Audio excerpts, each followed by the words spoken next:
Happy game day morning, friends. Mark Holmes here with my buddy Cowboy Joe Boo, as well as Joe Bear in the house. And as always, I want to say thank you all for watching, commenting, subscribing, and being part of the Joe Boo Sports Report. Without you guys, as well as you ladies, you know that this literally does not work. It is game day. Let's get open for business here and let's wake up football gods. I'm going to be short this morning because I got to go over and pick up the big sub this morning. So we have our Philly steak and cheese sub for, not Philly, Joe Boo's steak and cheese sub for today. Today is a chance for redemption, and the Cowboys, Micah Parsons and Diggs, both look like they're questionable, but they both look like that they will be playing, of course, today. We've had so many people with this damn illness with the Dallas Cowboys that seems like it's a weekly basis that there's always two guys coming back from illness, but they should be okay to play today. An interesting piece here. We know Sam Williams is not interesting. Is in concussion protocol because of the car accident that he was in, and he will be out for today as well. So the Cowboys will definitely be shorthanded. Van Der Esch, of course, as we know, won't be playing as well, which to me has the thought that Micah Parsons may be playing more middle linebacker than he did before. The Eagles last go-round ran right at Micah Parsons and was very, very effective. I believe Dan Quinn will be changing things up. Now, a big piece of the puzzle and what could be a game changer, maybe, just maybe, is T.Y. Hilton. T.Y. Hilton, let's go to this clip real quick. Jerry talked about they needed a deep threat. Can you still run? Absolutely. I got a couple calls, a lot of calls, and then, I told my agent, if I get the right call, right team, right situation, I'm interested. I felt like this was the right situation for me.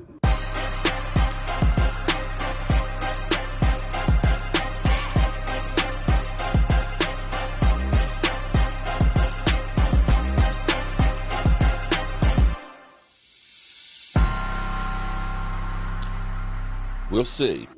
Now, if T.Y. Hilton, he doesn't have to be the T.Y. Hilton of several years ago, but if he can be a T.Y. Hilton that's better than the number two guys we have here, then we're in better shape. Because one of the problems, people want to go through and blame Dak Prescott and things. Dak is not perfect by any stretch of the imagination. But you need guys to get open. You can't constantly be trying to throw in these tight windows that the Dallas Cowboys have had to throw in. You need guys to get open. And more than anybody else, CeeDee Lamb needs other guys that are also a threat, because teams are really, clamping down on CeeDee Lamb. They're putting 2 and 3 guys on him because they're not worried about Noah Brown being a game breaker or James Washington for that matter. And Michael Gallup coming back from an ACL. It takes time.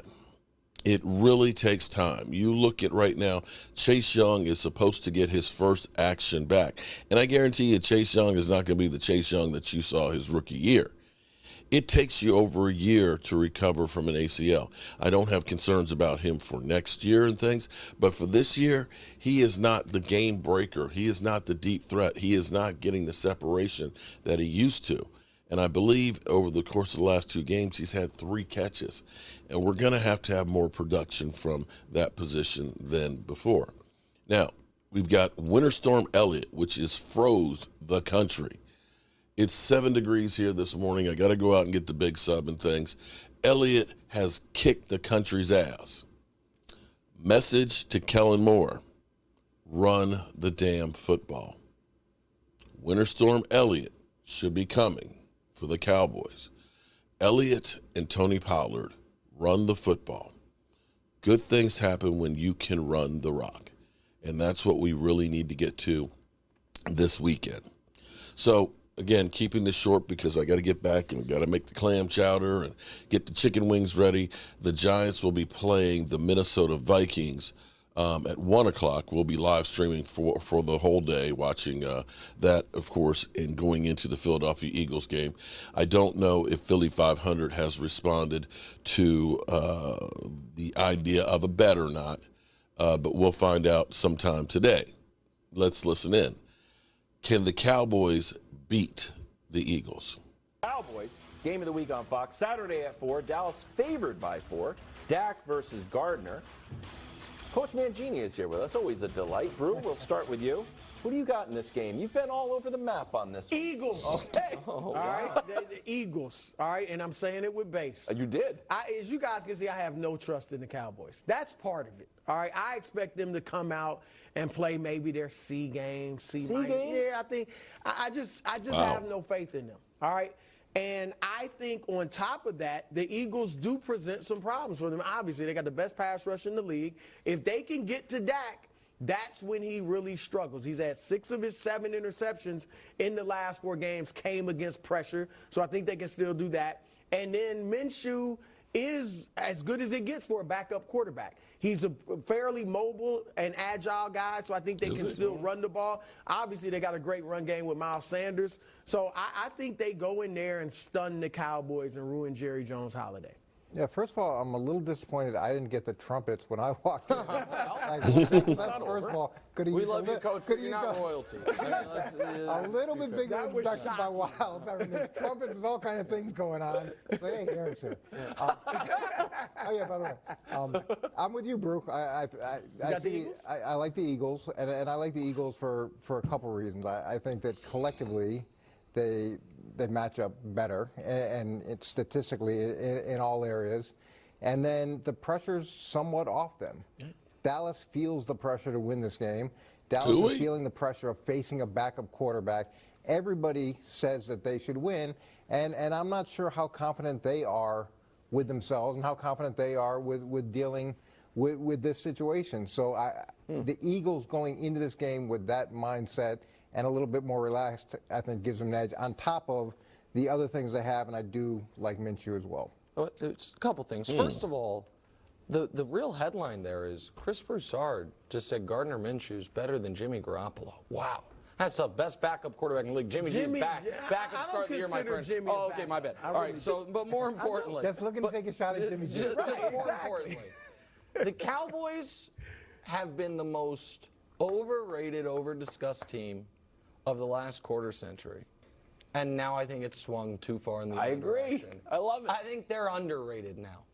You say the Cowboys, I don't know what game they're going to bring. Brew, they don't have a single bad loss all year.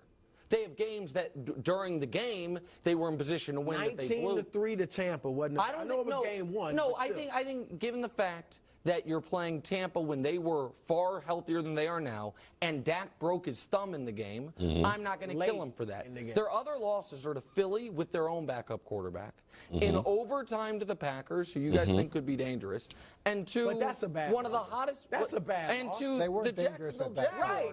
We only think they could be dangerous if they run the table the next 3 weeks. So they lose in overtime to Aaron Rodgers on the road. I don't consider that an egregious loss, personally. It was a bad loss.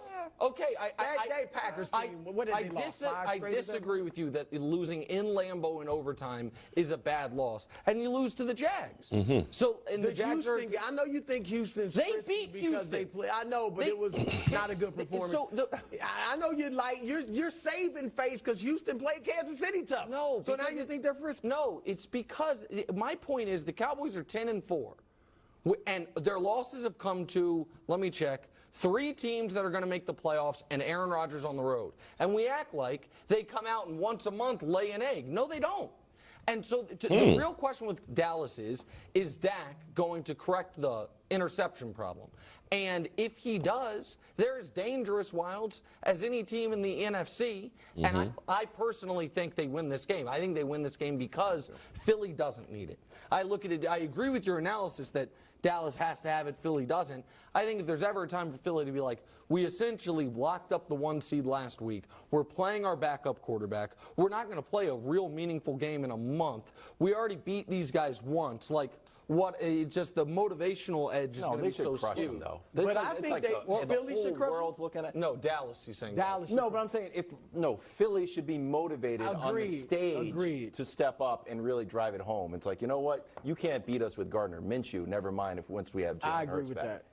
I agree with that. To me, what's amazing is we're talking about Dak Prescott having an interception problem. And that, to me, is a little bit of Dallas where something continues to creep up where you think the problem's fixed, and then suddenly there's a new problem. Right. Defensively, they've been incredibly strong. They've struggled the last few weeks.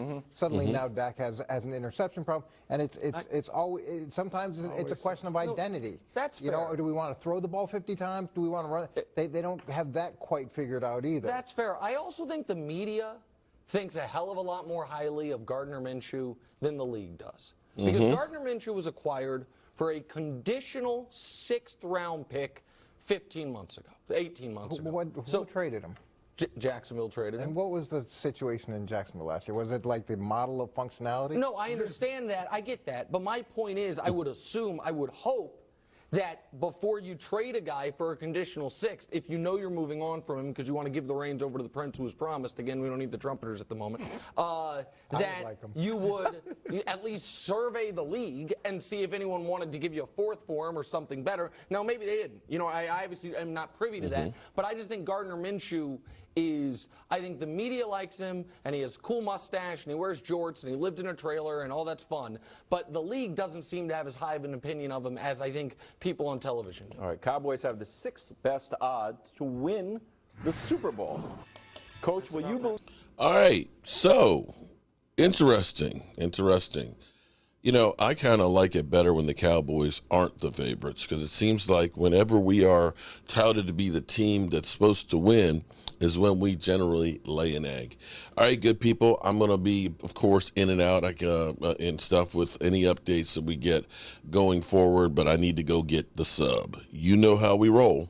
Our folks here, and as always, I want to thank you all for watching, commenting, subscribing, and being part of the show for the Sports Report.